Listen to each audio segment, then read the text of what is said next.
So as people are taking their seats, let me give you some directions about how this is going to work. We have two people walking around with microphones. Mike back there, and do we only have one person? And somewhere there's a second microphone. There we go. So if you have a question, just raise your hand. Just a little bit of ground rules. Keep your questions short, and we'll get as many people involved as we can. To the panelists, keep your answers short. We'll get as many people involved as we can. And the first question, because he came up before everyone else, said, I got to ask the first question. Schwa over here in the red shirt.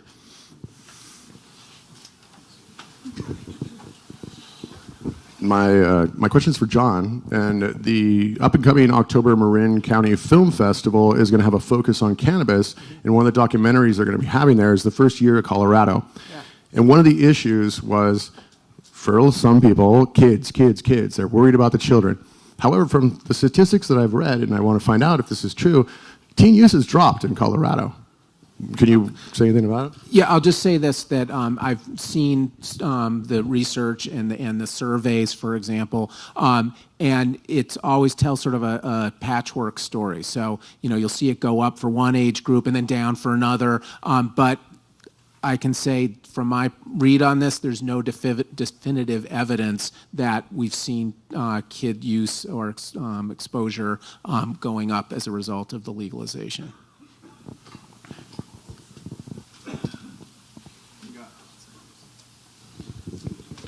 Yeah, this is for John also. There's obviously going to be, there's two groups of people in the growing industry, and there are the people that want to go fully legal, disclose everything, blah, blah, blah, blah, blah. But then there's going to be the other aspect out there of the black market.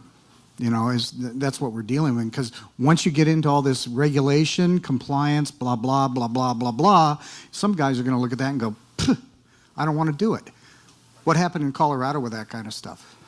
Again, I can't be very, I can't say I'm an expert in all of the facets, but I will say just anecdotally what's happening. The black market would have to be driven by individuals who wanted to purchase it on the black market. And there's absolutely no reason to do that when you can, at a very reasonable price, go into a retail store and find the product. What is something that is troubling, that is certainly a concern for the states surrounding Colorado, is the export of the excess grow product. And, that's definitely, that black market still exists. And they're, the police are trying to clamp down on it. The states around Colorado are enforcing and pulling people over as they cross over the border. But it's internally to Colorado, I just don't see any evidence that there's a strong black market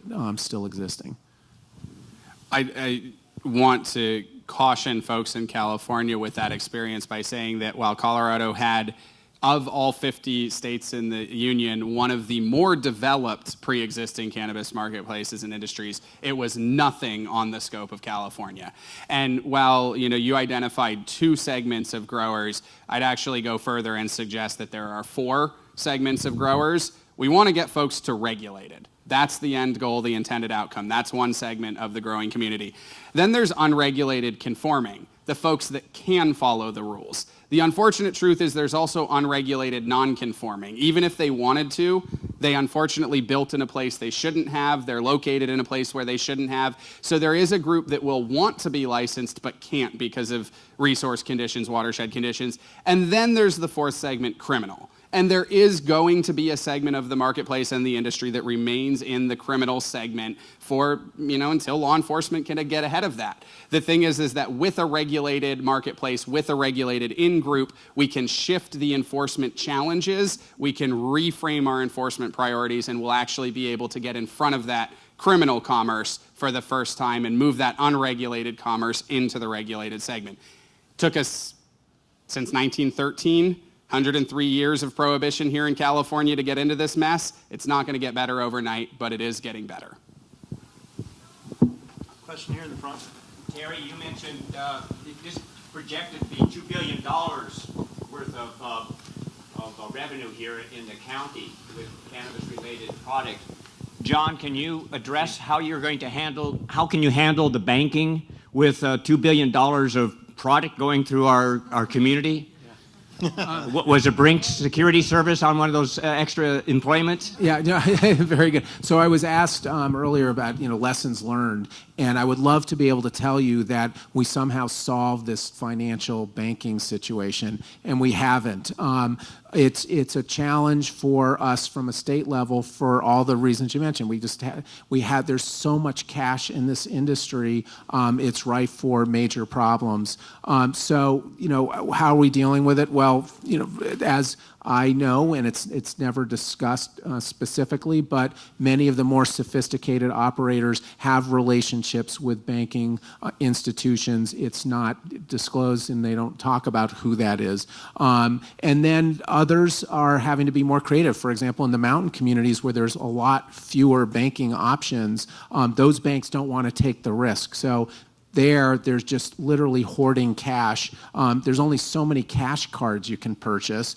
So, I haven't seen it, can't confirm it, but good friends have described for me one retail operation literally has a train car buried in his yard, and he's just throwing cash in it because that's all he can do with it. And then finally, they're just looking for ways to use the cash. So a lot of money is going into real estate from some of the more successful operators because that's a great business opportunity for them.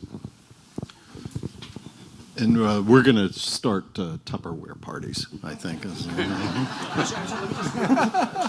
And actually, I just should mention this, that there was an effort at the state level to provide some sort of a credit union for the marijuana industry, to charter a credit union, and the federal government just came in and said, no, we're not going to allow that to happen. And so it really is a juggernaut at the federal level, and our legislators, many of them at least, are working hard as leaders in Capitol Hill trying to address this, but they just have been getting stonewalled. I'll just say briefly, our State Assembly Banking and Finance Committee convened an informational hearing on this subject back in February. We were invited to testify, and at the end of the day, it is going to take a coalition of industry partners like chambers and the like, of state governments putting pressure on the federal government this is a policy problem that cannot be solved without movement at the federal level. The beautiful thing about the emergence of California's marketplace is that we're able to join partners in Colorado and Washington. At this point, we have a Western States Growers Committee of grower reps from 15 states that are meeting relatively regularly. So the same way we're emerging here from Sonoma to Mendo at the local level and building networks, we're also networking out, and federal policy change will be much more feasible. That reform will be able to happen now that we're building these networks. So it's going to take some time, but in the meantime, we're going to do everything we can to be as safe as we can. We've got a couple bills to this effect, but I don't want to get into the details of legislation right now because it's the end of session, and who knows what's going to happen when I get home. I'd be interested in this question for any of you. I just want to say I'm so heartened by this conversation, and particularly Hezekiah and Tony, your leadership and creating commons and doing all the work you're doing so that we can have these conversations and create an honest broker type of function between all the different interest groups. We have made, as a country, the United States, the illegalization of hemp a condition of trade with every trading partner worldwide. The only country in the world that did not have to do that was China. Kissinger had to go back 3 times because millions of people live on the flower of the seeds in a particular part of China. But I just want to put it in the room that planetarily, we're seeing this here. I can go and get Jaden's juice at Organican, but we have made it illegal everywhere else in the world as well. And I think that it would be useful if somehow, and I'd love to know what your thoughts are on how we could influence as we do the things we do locally. How can we get that, State Department or whoever's doing that to stop it? So it's actually it's a treaty convention, unfortunately, which, if it were our State Department, I think that it would be slightly easier to move. But it actually is a series of international treaty agreements that grew. There's a lot of rationales that are, in hindsight, applied to why those treaties were set up the way that they were, but it will ultimately take. The State Department will be very influential, but it will be a United Nations, WTO, and IMF regulatory shift in order to really open up that global commerce. However, removing the product from our controlled substances list, not rescheduling, but descheduling, regulating the product instead of controlling the product, will go a long way toward opening up those opportunities at the General Assembly. But it will ultimately require a tribunal at the United Nations level to start unpacking some of these conventions. Sort of tongue-in-cheek, my goal is to stay here until 2022, DC until 2026, New York and the UN in 2026. So we'll see if it takes that long. I'm actually a pessimist and think it'll take a lot longer, but there's a lot of work to do to unravel this. What we can do first and foremost is shore up what we have here and take care of each other, because if we can't take care of each other, we have no right trying to help the rest of the world.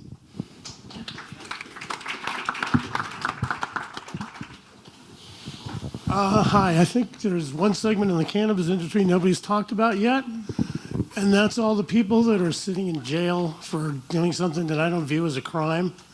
And I'm just wondering what we can do to help them out, because they really paved the way for a lot of the people here, and I'm sure we all know somebody or know somebody else who does, who's in that position. Mike's over there now because I was talking too much. I was talking too much.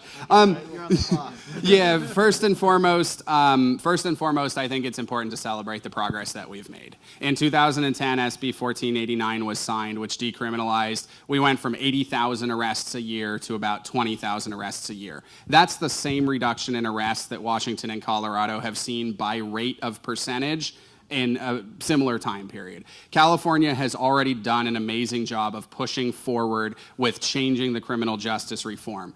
Where we still have a tremendous injustice, unfortunately, is out of state. And again, I go back to the same thing. We need to shore up what we have so that our small farming commercial base can continue to drive the type of policy reform that's required to bring this to the federal level.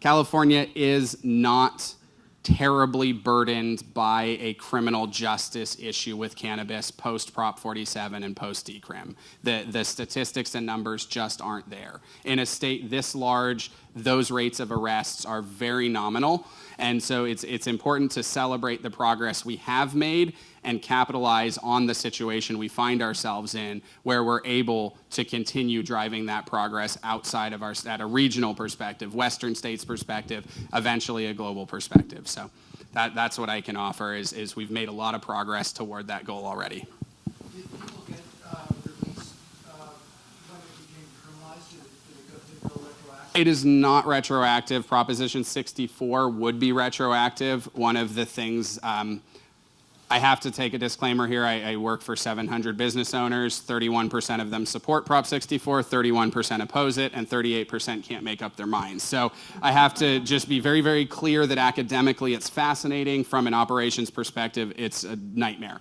But one of the best things about Prop 64 is that it is retroactive. So far, we do not have any retroactive immunity or retroactive records cleaning provisions. Whether or not Prop 64 is successful, we absolutely need to do that. Go back and scrub those records, definitely. That's where we do still have a real problem here in the state. So I have a set of questions that were submitted before the conference, and in deference to Sustainable North Bay, some of these touched on the sustainability issues, which I'd like to spend a couple moments on. So indoor growing is going to require electricity for lighting and fans, water use, pesticides, fertilizers. How will we keep this industry sustainable and avoid increasing our county carbon footprint? Sure. We have the solutions right here in front of us. And earlier, actually, I'll start with saying the conversation about being a cash-rich industry, storing it in a train cart. Most of the cannabis operators I know reinvested back into technology. They invested into better equipment. They make donations. They buy land. There's a lot of reinvestment. We can craft regulations in thoughtful ways. We can create best management practices. We can give guidelines, and we can actually harness this kind of first flood of a lot of enthusiasm for the indoor market that's still here, kind of part of the old guard from the war on drugs.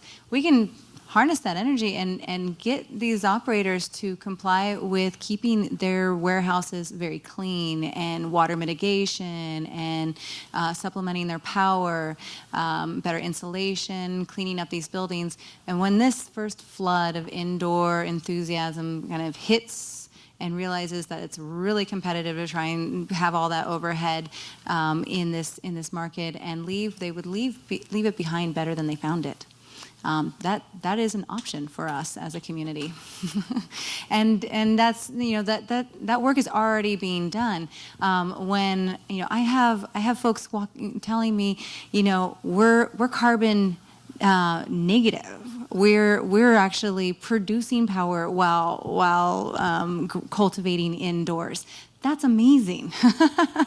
That's where the technology is going. One of the conversations that happened in our roundtable kind of prep for this meeting was creating that confidence, right? The more confidence that this industry has and the more confidence that other industries have in our industry and our ability to work together, the more technology and innovation is going to come forward. So I really think that the sustainability, the solutions are here. They're only getting better. This is the breeding grounds for sustainable California, sustainable Sonoma.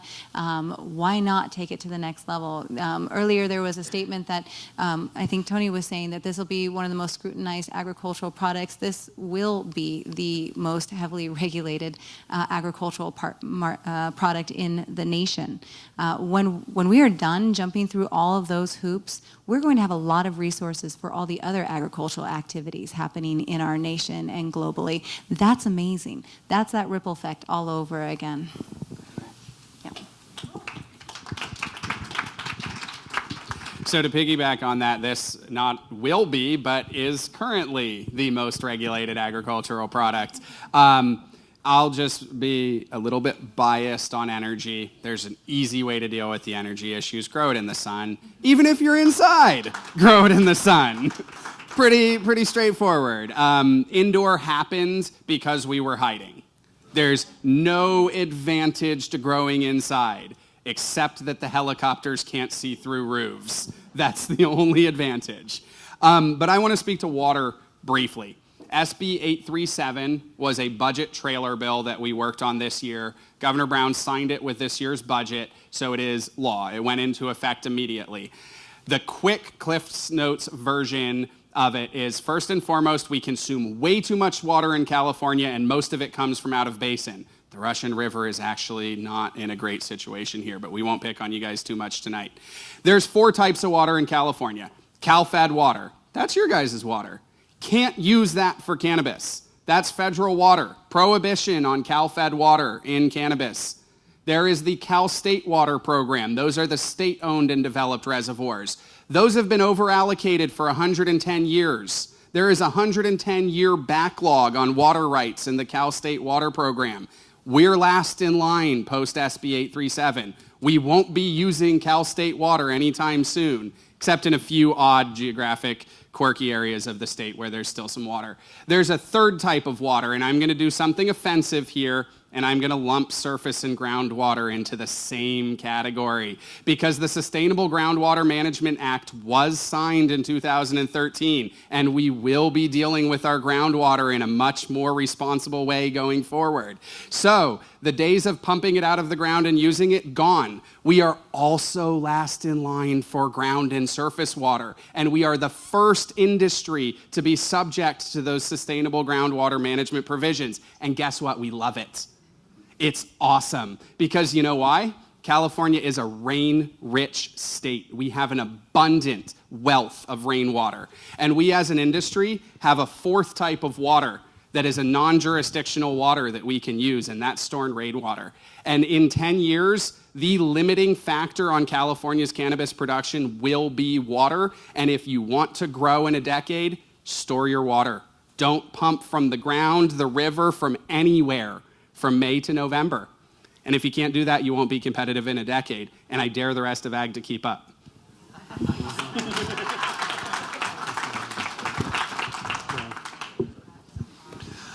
This message or question is for Tony, and it piggybacks on the sustainability question. The state wine industry has had a sustainability program in place for years. So how are you adopting your regulations to take sustainability into effect instead of using old agricultural regulations and pushing them on an industry that has to adapt, and then the sustainable practices come later? Can you address that? Yeah, I think we're really addressing sustainability through our cultivation standards and best management practices. As Hezekiah mentioned, water is one of the big issues. Whether you're talking wine grapes or any other crop in the county, water is one of the big issues.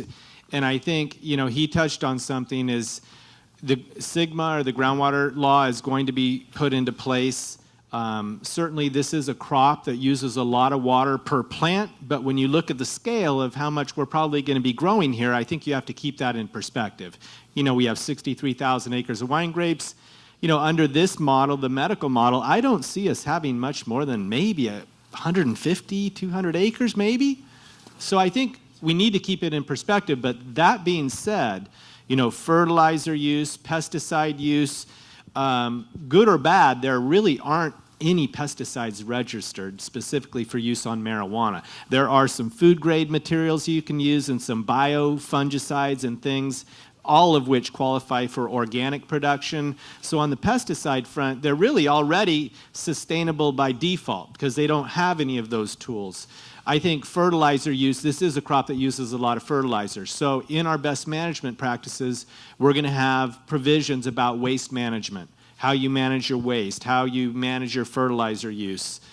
So I think, I'm working on those right now. I'm putting all those together. There's a whole slew of already best management practices for cannabis out there. Mendocino County, Colorado, all over the place. So I literally have about 30 different sets of best management practices that I've looked at, talked to lots of growers to try to come up with something reasonable that's actually enforceable.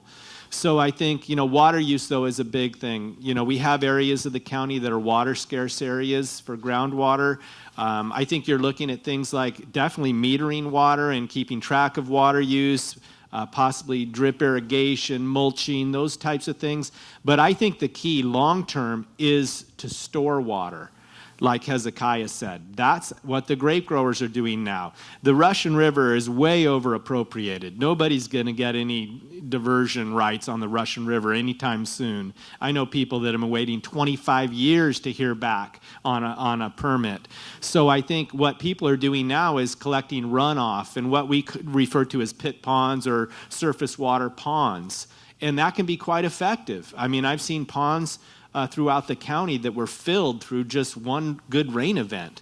So I think that's the key on water use. The pesticide use is pretty much handled in the fact that we don't really have any pesticides. Fertilizers will be closely managed. So I think all in all, we're going to create a program where if you follow our best management practices, and they will be enforceable through the ordinance, we will have a pretty sustainable industry here.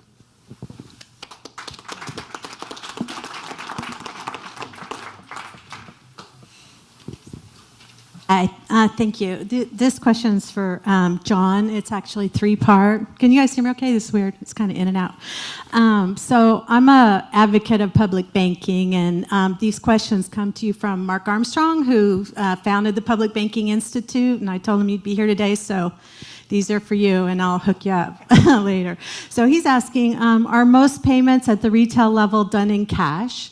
And if so, how are the marijuana-related businesses getting their commercial banking needs met? And secondly, is there an estimate on the amount of sales tax revenue that's being lost because of unreported businesses due to the cash transactions? Got it? If you need to repeat anything, let me know. Yeah, no, I'll so partly addressed it before, but I don't have a specific breakdown on the credit card use versus cash. I do know that some are transitioning to credit cards, but cash was king right at the outset, and it was almost the primary initially. But there's now some transition as banking relationships are established. How is it occurring now? It's subterranean. I know that there are relationships with banks that are willing to take the risk to accept marijuana-related funding. Go ahead. Are those Wall Street banks? Are they local credit? I'll be totally honest, I don't know. And so I guess you know. Yeah. But I just know that they exist, and they don't want to disclose who they are because they then would be at risk for federal reprimand.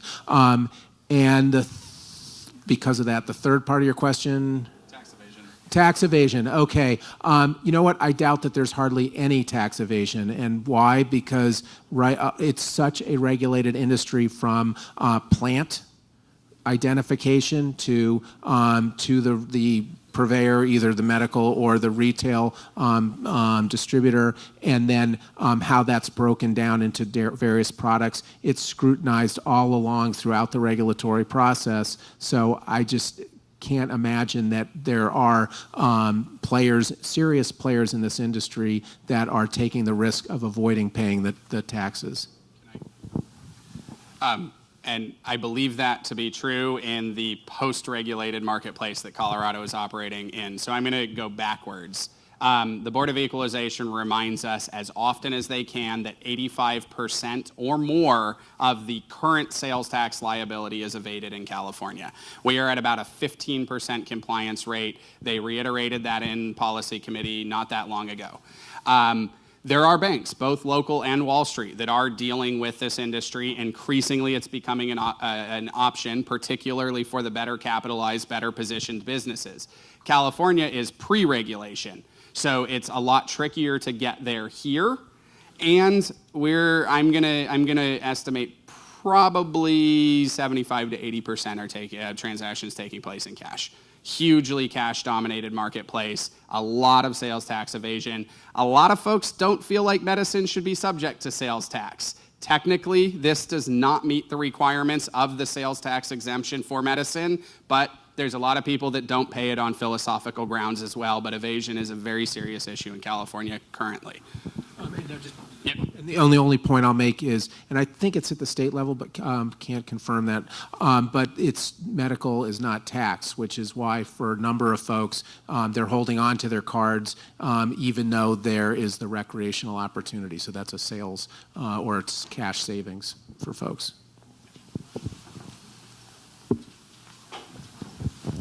I have a question about Prop 64. And in particular, Section 9, which is about industrial hemp.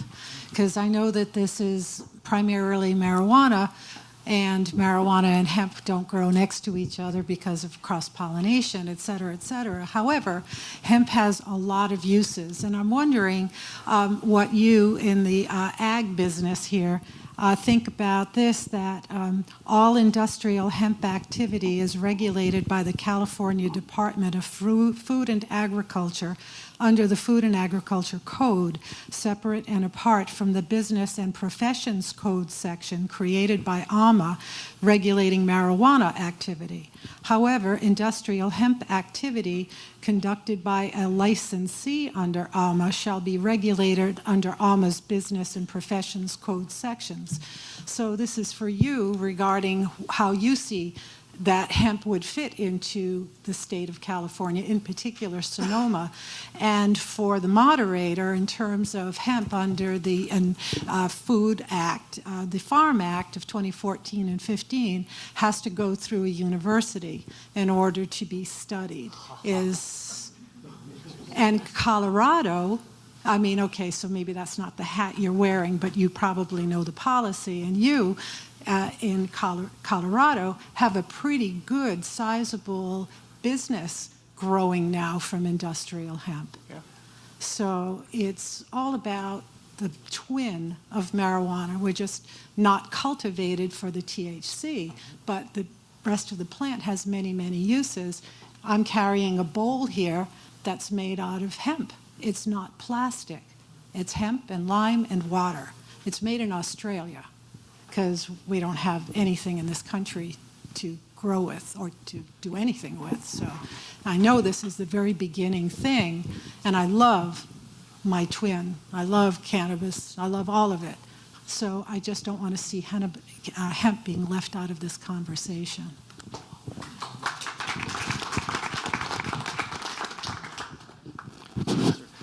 Yeah, I remember in the Schwarzenegger administration getting a call. I was in Mendocino County, and they were proposing a bill about hemp, and they said, well, we're concerned that hemp could be used to disguise commercial marijuana cultivation, and I quickly realized that they didn't have any botanists there at the governor's office.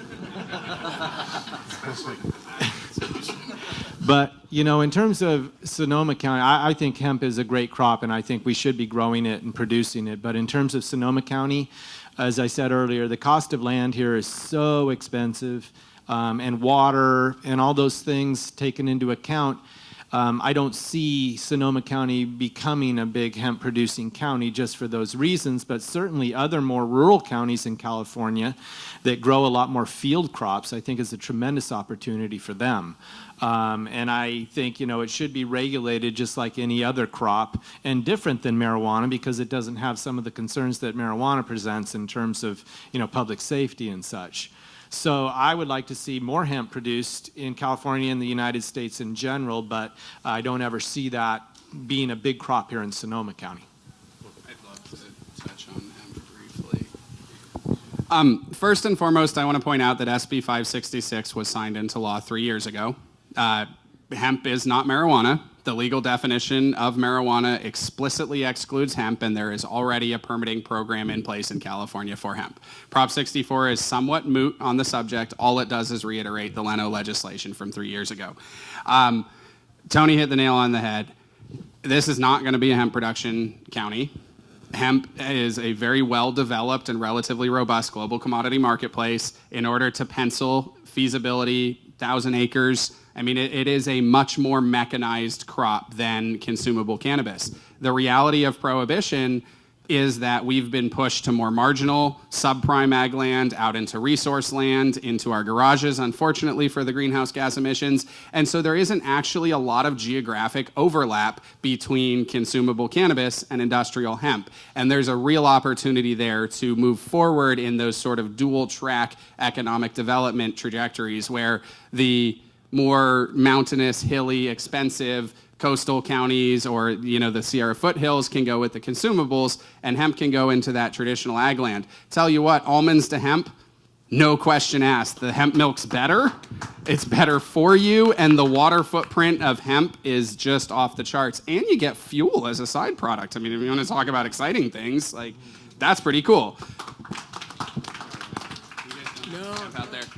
So I'll answer the university part of the question and use an opportunity to remind us about something we've already discovered tonight.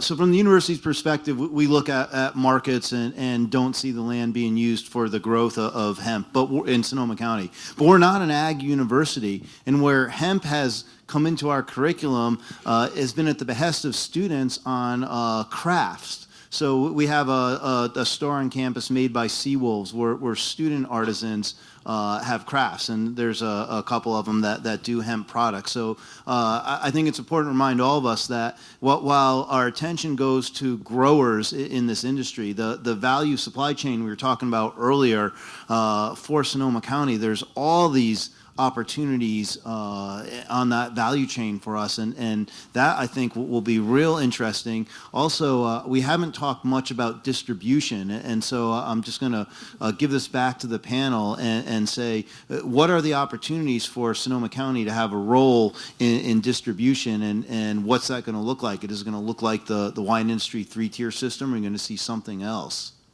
You want that one first, Tony? Or?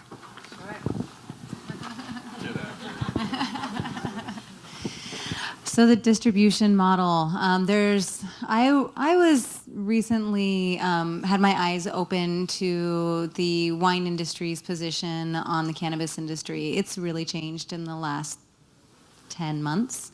And it's changing rapidly.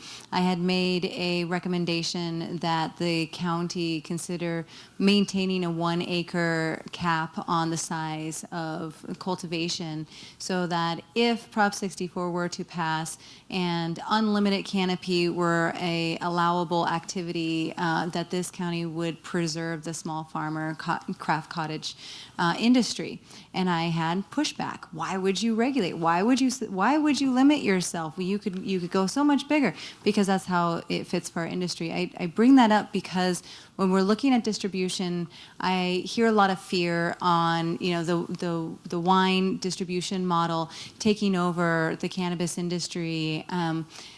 It's a very different industry and product. The wine industry, the bottles can sit for 15 plus years. You are buying stock. You can sit on that. You can manipulate the market in much craftier, long game ways. This market in our industry, this is a fast turnover. This is a perishable item. Unless you've got an oil that's going to be sitting, removed from oxygen, the distributors have to be on top of a game that's changing constantly. New genetics are coming out. A rapper comes out with a new favorite strain that he comes out, and all of a sudden sales go up and spike in that direction. All the cultivators are trying to get those genetics. Now they're pushing that on the market. A distributor doesn't look the same in our industry, even if the structure is similar. So we're going to see innovation in distribution in our industry that will most likely, actually in reverse, affect and influence the wine industry. I don't see as much the concern about the wine industry's distribution locking down our industry and withholding all of the profit, because there is so many. There are so many people coming at the distribution model. There's a big field. And if you don't like what this distributor is going to offer you, here's the next guy and the next guy and the next guy. Take a number. You have so many options as a farmer. So relationship building, and again, getting those farmers to strengthen, that builds the relationship and kind of takes the wind out of the sails for the control.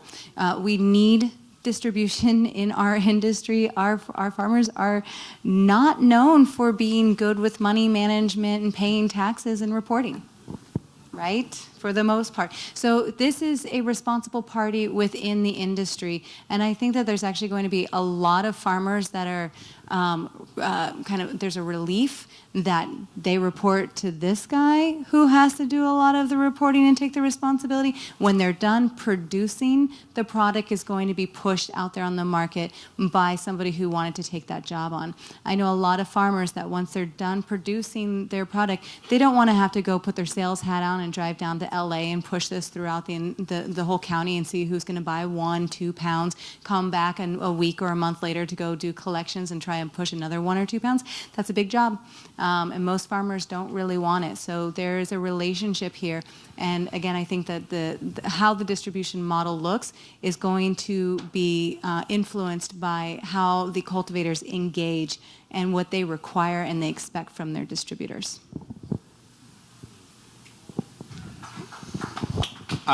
I'll just say that part of what makes California's regulatory model, I mentioned earlier that we took sort of a unique approach to regulation. If you look at the national landscape, we did require third-tier mandatory distribution, very similar to alcohol. There is a third-party distributor that will transport every gram of bud, gram of concentrate, edible to the retailer. You can't go consumer direct at this point in the industry. I think Tawny did a good job of talking about some of the nuances of that. What I will say is, like it or not industry, this is what got 70 votes out of 80 members in the state assembly. Like it or not industry, this is what got 32 votes out of a 40-member state senate. This is the compromise that our industry made in order to realize goals like regulating cannabis cultivation as agriculture. That was unthinkable before 2015. Department of Food and Ag had never entered the conversation. Unlimited licenses for small producers. That was a non-starter in 2014. They wanted limits on the number of licenses. And where we were able to reach that compromise was that law enforcement realized the marketplace control. Because let's be fair, 30% of our society isn't here yet. 30% of our society is still entrenched in that old generation mindset. And that's fair. People are where they are. We all got to work together. And so the way that that more conservative demographic was able to realize marketplace controls while we were able to realize a pathway forward was through this compromise of distribution, very similar to alcohol. Two important things to note that are different. First and foremost, we can maintain marketing agreements directly with the retailers. The marketing arrangement does not have, it's not a chain of possession and ownership, it's a chain of custody and control. So me as a producer can still maintain my marketing relationship with retailer, but there is an intermediary checkpoint where products are tested, taxed, QA/QC. There is an efficiency of audits gained in that control point. Second thing, Proposition 64 repeals this requirement. It creates an open marketplace and distribution goes away. Welcome to the next 2 years of massive fights on cannabis policy, because the legislature is allowed to amend Prop 64, and I tell you what, it was a hard-fought compromise to get that regulatory framework through to the governor last year. And the folks that called for that model still have those same concerns. So, as an industry representative, good luck, industry. Right, and the question that I have is very specific, and it's a perfect segue to that, and it's specifically directed to the local members of the panel, and it's a tactical question. It has to do with the period of transition that we're looking at, which is a period of ambiguity, a period where we have people that are in an old way of thinking, an old way of doing things, and we need support from the county and guidance from the county in terms of bringing what's functionally considered to be an illegal activity by law enforcement and by government in this area, and making it possible to effect this transition. So what are the specific tactical steps in the next 12 months to effect that?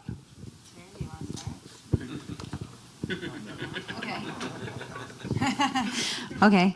Well, here's what we're doing at the Alliance. Our specific tactical steps. Step one, education. We've got to get everybody on the field educated. I know I'm saying it over and over again, but that is step one. Without that, there's just still old stigma, and there's the old guard and prohibition mentality.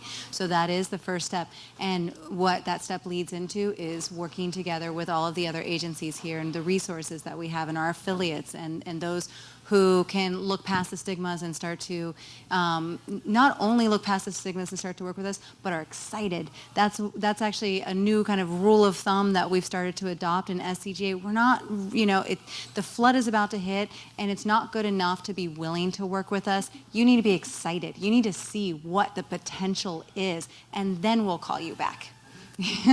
So tactical steps, education, collaborating with other agencies, and then it's going to come down to like the nitty-gritty side. Once the permit applications open up, then there's a few aspects that we see as potential/issues.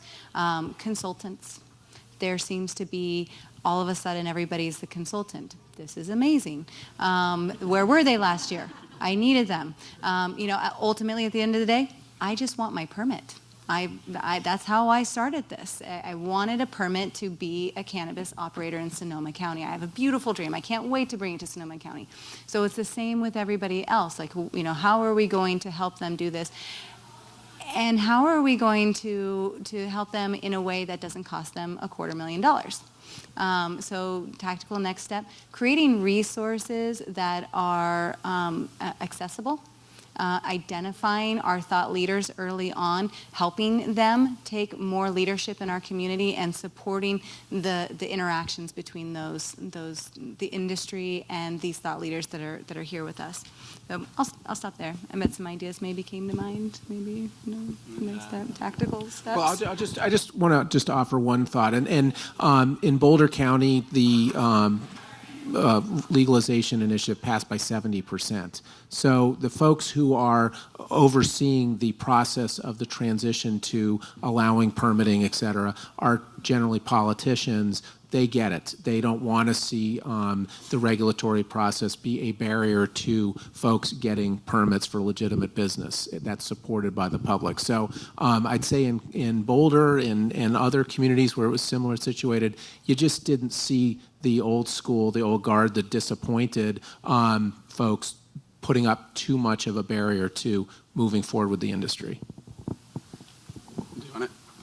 Tactically speaking, two things. Policymakers, your cultivators are screwed if you don't permit distribution. There's 2 million pounds of weed that needs to get from the North State to the South State. You guys are where aggregation is. Permit those facilities. They're low impact, they're discreet, there are a lot of opportunities there. Permit them ASAP. We need distribution quickly. Secondly, from an operator's perspective, from a cultivator's perspective, I sort of tongue-in-cheek said, good luck, industry. I'm going to unpack that a little bit. My advice to the business owners in the room, do not fight against this model because you don't like it. Figure out how to make it work, and over time, we will loosen the restrictions. Making it work now makes you more competitive when those restrictions are loosened, and it will happen. Specific tactic to the producers and the licensees in the room. Agricultural co-ops. There is a 5% ownership restriction, meaning if I'm a cultivator, I cannot own more than 5% of another license in the marketplace. 20 producers acting together in concert as a cooperative, in fact, meet that 5% threshold. 21 if you want to be fair, or really technical about it. Nonetheless, cooperative distribution that is producer-driven, that is focused on, built on, and driven by the agricultural communities is going to do exactly the same thing ag co-ops have with every other ag product. This isn't rocket science. We know that ag co-ops are good for production counties. Tactically speaking, permits, co-ops.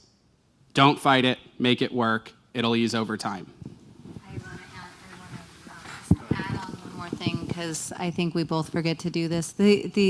For every person in this room that is considering or is currently engaged in the cannabis industry, in fact, your very first step is supporting the advocacy groups that are doing the hard work for you for years.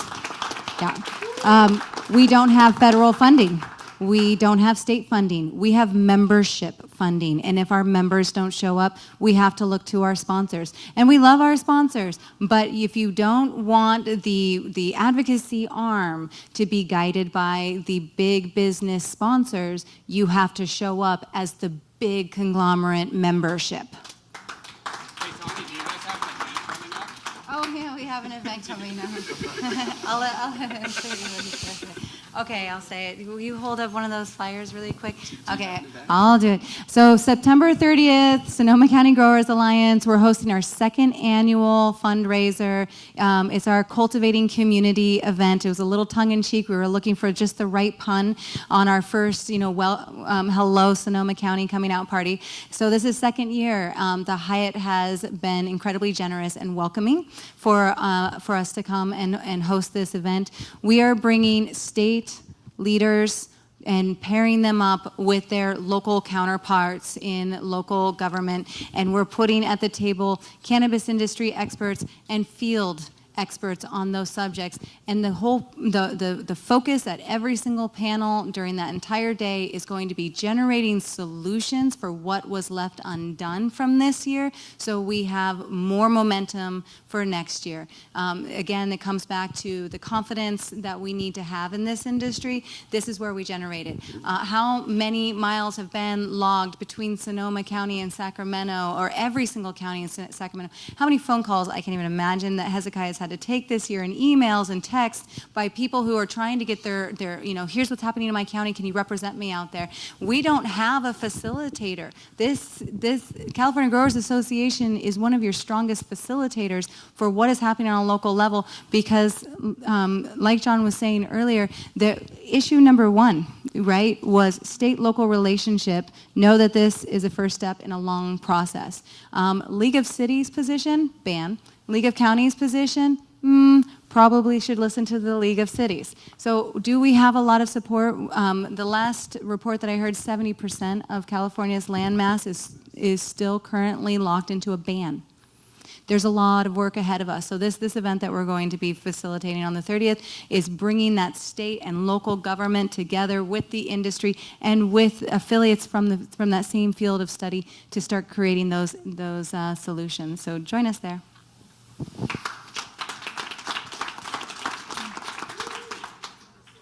So as I mentioned earlier, I'm on a committee at the county level with a bunch of different county departments, including the sheriff, the district attorney, the health department, and so forth. In addition, I had mentioned earlier, we've held town hall meetings throughout the county.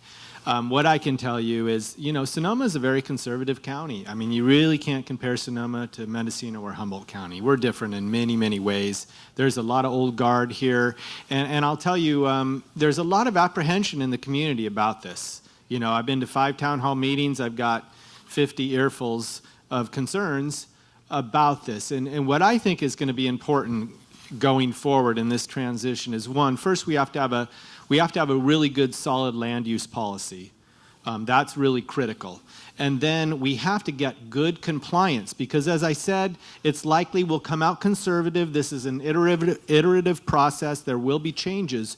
But if after the first year of implementing the land use policy, all sorts of problems have come up, and they've been on the front page of the paper, whether it's environmental issues or public safety issues, those are going to drastically affect the ability to loosen up our standards here in Sonoma County. So I think one thing that's critical, and this has happened in the wine industry too, every agricultural sector has their bad actors. Nobody knows that better than I do. But I think it's important for the industry to do some self-policing. And I mean early on, that's going to be critical. You have to stand up when bad actors pop up in your industry. You have to stand up and speak out against that and be clear that this is not what our industry represents and have a strong voice about that.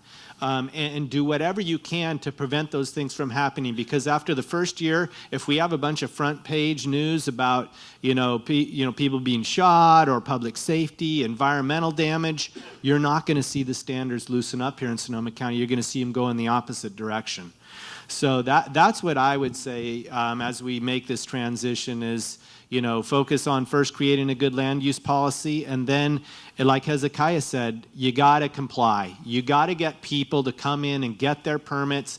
The more people we have that are trying to circumvent the system, the more likelihood it is that it's going to become more restrictive. So that would be my recommendation. No. No.